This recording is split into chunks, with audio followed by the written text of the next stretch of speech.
ओम शांति। 17 दिसंबर 1984 की अव्यक्त वाणी का टॉपिक है व्यर्थ को समाप्त करने का साधन, समर्थ संकल्पों का खजाना ज्ञान मुरली।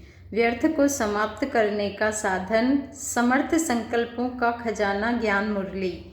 सर्व समर्थ बाप दादा बोले, आज बाप दादा संगम युगी अलौकिक रूहानी महफिल में मिलन मनाने आए हैं। यह रूहानी महफिल, रूहानी मिलन सारे कल्प में अभी ही कर सकते हो। आत्माओं से परम आत्मा का मिलन, यह श्रेष्ठ मिलन सतयुगी सृष्टि में भी नहीं होगा। इसलिए इस युग को महान युग, महामिलन का युग, सर्व प्राप्तियों का युग, असंभव से संभव होने का युग, सहज और श्रेष्ठ अनुभूतियों का युग, विशेष परिवर्तन का युग, विश्व कल्याण का युग, सहज वरदानों का युग कहा जाता है। ऐसे युग में महान पाठधारी तुम आत्माएं हो। ऐसा महान नशा सदा रहता है। सारी विश्व जिस बाप को एक सेकंड की झलक देखने की चातक है, उस बाप के सेकंड में अधिकारी बनने वाले हम श्रेष्ठ आत्माएं हैं। यह स्मृति में रहता है। यह स्मृति स्वतः ही समर्थ बनाती है। ऐसी समर्थ आत्माएं बने हो। समर्थ अर्थात व्यर्थ को समाप्त करने वाले। व्यर्थ है तो समर्थ नहीं। अगर मनसा में व्यर्थ संकल्प है तो समर्थ संकल्प ठहर नहीं सकते। अगर मनसा में व्यर्थ संकल्प है तो समर्थ संकल्प ठहर नहीं सकते।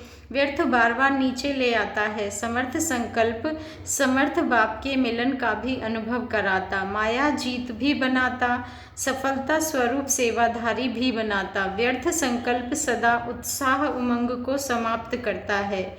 वह सदा क्यों क्या की उलझन में रहता, इसलिए छोटी छोटी बातों में स्वयं से दिल शिकस्त रहता। व्यर्थ संकल्प सदा सर्व प्राप्तियों के खजाने को अनुभव करने से वंचित कर देता। व्यर्थ संकल्प मन के, बाबा ने कहा, व्यर्थ संकल्प वाले के मन की चाहना व मन की इच्छाएं बहुत ऊंची होती है। यह करूँगा, यह करूँ, यह प्लान बहुत तेजी से बनाते और तीव्र गति से बनाते हैं, क्योंकि व्यर्थ संकल्पों की गति फास्ट होती है, इसलिए बहुत ऊंची ऊंची बातें सोचते हैं। लेकिन समर्थ न होने के कारण प्लान और प्रैक्टिकल में महान अंतर हो जाता है। लेकिन समर्थ न होने के कारण प्लान में और प्रैक्टिकल में अंतर हो जाता है, इसलिए दिल शिकस्त हो जाते हैं। समर्थ संकल्प वाले सदा जो सोचेंगे वह करेंगे। सोचना और करना दोनों समान होगा। सदा धैर्यवत गति से संकल्प और कर्म में सफल होंगे। व्यर्थ संकल्प तेज तूफान की तरह हलचल में लाता है।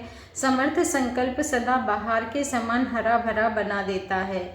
व्यर्थ संकल्प एनर्जी अर्थात आत्मिक शक्ति और समय गंवाने के निमित्त बनता है। समर्थ संकल्प सदा आत्मिक शक्ति अर्थात एनर्जी जमा करता है, समय सफल करता है। व्यर्थ संकल्प रचना होते हुए भी व्यर्थ रचना आत्मा रचता को भी परेशान करती है, अर्थात मास्टर सर्वशक्तिवान समर्थ आत्मा की शान से परे कर देती है। समर्थ संकल्प से सदा श्रेष्ठ स्थान के स्मृति स्वरूप रहते हैं। इस अंतर को समझते भी हो, फिर भी कई बच्चे व्यर्थ संकल्पों की शिकायत अभी भी करते हैं। अब तक भी व्यर्थ संकल्प क्यों चलता, इसका कारण जो बाप दादा ने समर्थ संकल्पों का खजाना दिया है वह है ज्ञान की मुरली। मुरली का एक एक महावाक्य समर्थ खजाना है। इस समर्थ संकल्प के खजाने का महत्व कम होने के कारण समर्थ संकल्प धारण नहीं होता तो व्यर्थ को चांस मिल जाता है। हर समय एक एक महावाक्य मनन करते रहें तो समर्थ बुद्धि में व्यर्थ आ नहीं सकता है, खाली बुद्धि रह जाती है, इसलिए खाली स्थान होने के कारण व्यर्थ आ जाता है। जब मार्जिन ही नहीं होगी तो व्यर्थ आ कैसे सकता। समर्थ संकल्पों से बुद्धि को बिजी करने का साधन नहीं आना, अर्थात व्यर्थ संकल्पों का आह्वान करना। बिजी रखने के बिजनेसमैन बनो, दिन रात इन ज्ञान रत्नों के बिजनेसमैन बनो। ना फुर्सत होगी, ना व्यर्थ संकल्पों को मार्जिन होगी। तो विशेष बात, बुद्धि को समर्थ संकल्पों से सदा भरपूर रखो। उसका आधार है रोज की मुरली सुनना, समाना और स्वरूप बनना। यह 3 स्टेज है। सुनना बहुत अच्छा लगता है, सुनने के बिना रह नहीं सकते, यह भी स्टेज है। ऐसी स्टेज वाले सुनने के समय तक सुनने की इच्छा, सुनने का रस होने के कारण उस समय तक उसी रस की मौज में रहते हैं, सुनने में मस्त भी रहते हैं। बहुत अच्छा। यह खुशी से गीत भी गाते हैं, लेकिन सुनना समाप्त हुआ तो वह रस भी समाप्त हो जाता है, क्योंकि समाया नहीं। समाने की शक्ति द्वारा बुद्धि को समर्थ संकल्पों से संपन्न नहीं किया तो व्यर्थ आता रहता है। समाने वाले सदा भरपूर रहते हैं, इसलिए व्यर्थ संकल्पों से किनारा रहता है। लेकिन स्वरूप बनने वाले शक्तिशाली बन औरों को भी शक्तिशाली बनाते हैं तो वह कमी रह जाएगी। व्यर्थ से तो बचते हैं, शुद्ध संकल्पों में रहते हैं, लेकिन शक्ति स्वरूप नहीं बन सकते। स्वरूप बनने वाले सदा संपन्न, सदा समर्थ, सदा शक्तिशाली किरणों द्वारा औरों के भी व्यर्थ को समाप्त करने वाले होते हैं। तो अपने पास से पूछो कि मैं कौन हूँ? सुनने वाले, समाने वाले व स्वरूप बनने वाले। शक्तिशाली आत्मा सेकंड में व्यर्थ को समर्थ में परिवर्तन कर देती है। तो शक्तिशाली आत्माएं होना, तो व्यर्थ को परिवर्तन करो। अभी तक व्यर्थ में शक्ति और समय गवाते रहेंगे तो समर्थ कब बनेंगे? बहुत काल का समर्थ ही बहुत काल का संपन्न राज्य कर सकता है, समझा? सभी अपने समर्थ स्वरूप द्वारा औरों को समर्थ बनाने का समय है। अभी अपने समर्थ स्वरूप द्वारा औरों को समर्थ बनाने का समय है। स्व के व्यर्थ को समाप्त करो। हिम्मत है ना?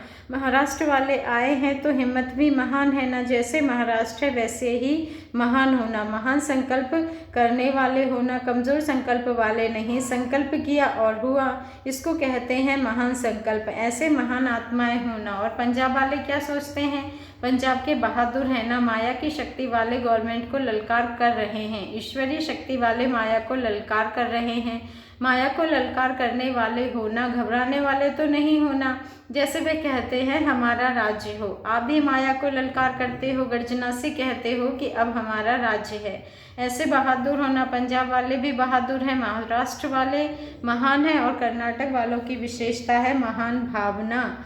भावना के कारण भावना का फल सहज मिलता रहता है। कर्नाटक वाले भावना द्वारा महान फल खाने वाले हैं, इसलिए सदा खुशी में नाचते रहते हैं।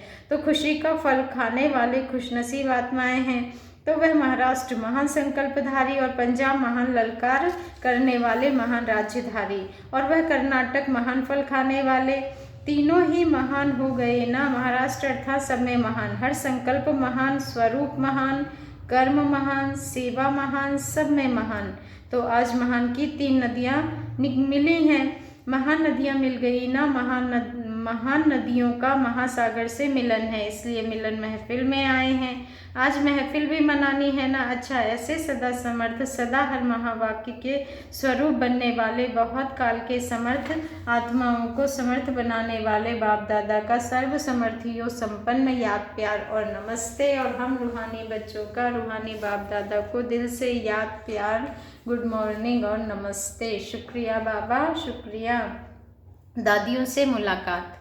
यह महामंडली बैठी है, आदि में ओम मंडली रही और अंत में महामंडली हो गई। सभी महान आत्माओं की मंडली है ना। वह अपने को महामंडलेश्वर कहलाते हैं और आप अपने को महासेवाधारी कहलाते हो। महामंडलेश्वर व महामंडलेश्वरी नहीं कहलाते, क्योंकि महासेवाधारी तो महान सेवाधारियों की महान मंडली। महासेवाधारी अर्थात हर संकल्प से स्वतः ही सेवा के निमित्त बने हुए हैं। महासेवाधारी अर्थात हर संकल्प से स्वतः ही सेवा के निमित्त बने हुए हैं। हर संकल्प द्वारा स्वतः ही सेवा के निमित्त बने हुए हैं। हर संकल्प द्वारा स्वतः सेवा होती रहती है। जो स्वतः योगी है वह स्वतः सेवाधारी है। सिर्फ चेक करो कि स्वतः सेवा हो रही है तो अनुभव करेंगे कि सेवा के सिवाय सेकंड और संकल्प भी जा नहीं सकता। चलते फिरते हर कार्य करते सेवा, श्वास श्वास, सेकंड सेकंड में सेवा समाई हुई है। इसको कहा जाता है स्वतः सेवाधारी। ऐसे होना। अभी विशेष प्रोग्राम से सेवा करने की स्थिति समाप्त हुई, स्वतः सेवा के निमित्त बन गए। यह अभी औरों को चांस दिया है। वह प्रोग्राम भी बनाएंगे, प्रैक्टिकल भी करेंगे, लेकिन आप लोगों की सेवा अभी स्वतः सेवाधारियों की है। प्रोग्राम के समय तक नहीं, लेकिन सदा ही प्रोग्राम है। सदा ही सेवा की स्टेज पर हो, ऐसी मंडली है ना। जैसे शरीर श्वास के बिना चल नहीं सकता, ऐसे आत्मा सेवा के बिना रह नहीं सकती। यह श्वास चलता ही रहता है ना ऑटोमेटिक, ऐसे सेवा स्वतः चलती है। सेवा ही जैसे कि आत्मा का श्वास है, ऐसे है ना। कितने घंटे सेवा की यह हिसाब निकाल सकते हो। धर्म कर्म है ही सेवा, चलना भी सेवा, बोलना भी सेवा, करना भी सेवा। तो स्वतः सेवाधारी, सदा के सेवाधारी, जो भी संकल्प उठता उसमें सेवा समाई है, हर बोल में सेवा समाई हुई है, क्योंकि व्यर्थ तो समाप्त हो गया। तो समर्थ माना सेवा, ऐसे को कहा जाता है महामंडली वाले महान आत्माएं हैं। अच्छा, सभी आपके साथी भी बाप दादा के सम्मुख है। ओम मंडली वाले, सब महामंडली वाले, आदि के सेवाधारी, सदा सेवाधारी हैं। बाप दादा के सामने सभी महामंडली की महान आत्माएं हैं। फिर पान का बीड़ा उठाने वाले तो महान मंडली वाले ही हुए ना। पान का बीड़ा उठाया ना, बिना कुछ सोचने के, संकल्प करने के दृढ़ संकल्प किया और निमित्त बन गए। इसको कहा जाता है महान आत्माएं। महान कर्तव्य के निमित्त बने हो, एग्जाम्पल तो बने, बिना एग्जाम्पल देखे हुए विश्व के लिए एग्जाम्पल बन गए। तुरंत दान महापुण्य, ऐसी महान आत्माएं हो। अच्छा, पार्टियों से महाराष्ट्र और पंजाब ग्रुप से अव्यक्त बाप दादा की मुलाकात। फर्स्ट पॉइंट है इसमें, आप सब बच्चे निर्भय होना। क्यों? क्योंकि आप सब निर्भय हो, आपका किसी से भी बैर नहीं है। सभी आत्माओं के प्रति भाई भाई की शुभ भावना, शुभकामना है। ऐसी शुभ भावना कामना वाली आत्माएं सदा निर्भय रहती हैं, भयभीत होने वाले नहीं। स्वयं योगयुक्त स्थिति में स्थित है तो कैसी भी परिस्थिति में सेफ जरूर हैं। तो सदा सेफ रहने वाले हो ना, बाप की छत्र छाया में रहने वाले सदा सेफ हैं। छत्र छाया से बाहर निकले तो फिर भय है, छत्र छाया के अंदर निर्भय है। कितना भी कोई कुछ भी करे, लेकिन बाप की याद एक किला है, जैसे किले के अंदर कोई नहीं आ सकता, ऐसे याद के किले के अंदर सेफ, हलचल में भी अचल, घबराने वाले नहीं। यह तो कुछ भी नहीं देखा, यह रिहर्सल है, रियल तो और कुछ है। मामा ने कहा रियल तो और है, रिहर्सल पक्का कराने के लिए की जाती है तो पक्के हो गए, बहादुर हो गए। बाप से लगन है तो कैसी भी समस्याओं में पहुंच गए, समस्या जीत बन गए। लगन निर्विघ्न बनने की शक्ति देती है। बस सिर्फ मेरा बाबा, यह मंत्र याद रहे, यह भूला तो गए, यही याद रहा तो सदा सेफ हैं। सेकंड पॉइंट है, सदा अपने को अचल अडोल आत्माएं अनुभव करते हो।